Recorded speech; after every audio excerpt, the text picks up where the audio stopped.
वहीं 2022 यूपी विधानसभा चुनाव को लेकर रामविलास वेदांती ने इंडिया न्यूज से खास बातचीत की है। उन्होंने कहा है कि बीजेपी के खिलाफ कौरवों की सेना इकट्ठा की जा रही है, जिसमें सपा, बसपा, कांग्रेस, बसपा और अन्य छोटे दल शामिल हैं। और क्या कुछ है वो, आइए सुनाते हैं आपको।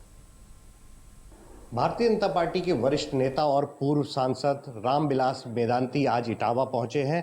हम इनसे जानते हैं कि जिस तरह से भारतीय जनता पार्टी 2022 का चुनाव सामने है, तो किस तरह की स्ट्रेटजी है और क्या क्या पॉलिसीज के साथ बीजेपी उतर रही है। चूंकि समाजवादी पार्टी और प्रगतिशील समाजवादी पार्टी के साथ साथ कांग्रेस भी अब भाजपा को चारों तरफ से घेरने की तैयारी किए हुए है, और वहीं दूसरी तरफ लगातार बीजेपी प्रबुद्ध के बाद अब सभी वर्गों के सम्मेलन कराने जा रही है। तो क्या एक स्ट्रेटजी के साथ बीजेपी उतर रही है?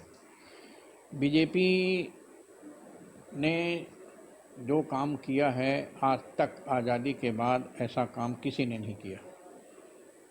2014 में जब माननीय नरेंद्र दामोदर दास मोदी जी प्रधानमंत्री की शपथ लिए, तो उन्होंने घोषणा किया था सबका साथ, सबका विकास और सबका विश्वास। देश में सबका विश्वास प्राप्त किया, और जिसके लिए भारतीय जनता पार्टी जब से भाजपा का जन्म हुआ तब से लड़ रही थी, उन समस्याओं का समाधान भाजपा ने ही किया। 370 धारा की समाप्ति, 35A की समाप्ति, 3 तलाक की समाप्ति और राम जन्मभूमि मुद्दा, जो सैकड़ों वर्षों से जिसको कांग्रेस होने नहीं दे रही थी, जिसको सपा जिसका निर्णय नहीं होने दे रही थी, बसपा जिसका निर्णय नहीं होने दे रही थी, उन समस्त समस्याओं का समाधान भारतीय जनता पार्टी ने अपने शासनकाल में किया है। और आपको याद होगा 2020 में 5 अगस्त को माननीय प्रधानमंत्री नरेंद्र मोदी जी ने अयोध्या में जाकर राम जन्मभूमि मंदिर का भूमि पूजन किया और शिलान्यास किया। इससे देश नहीं, संपूर्ण विश्व में संदेश गया है कि भाजपा जो कहती है सो करती है, लेकिन कांग्रेस तो लोगों को आपस में लड़ाती है।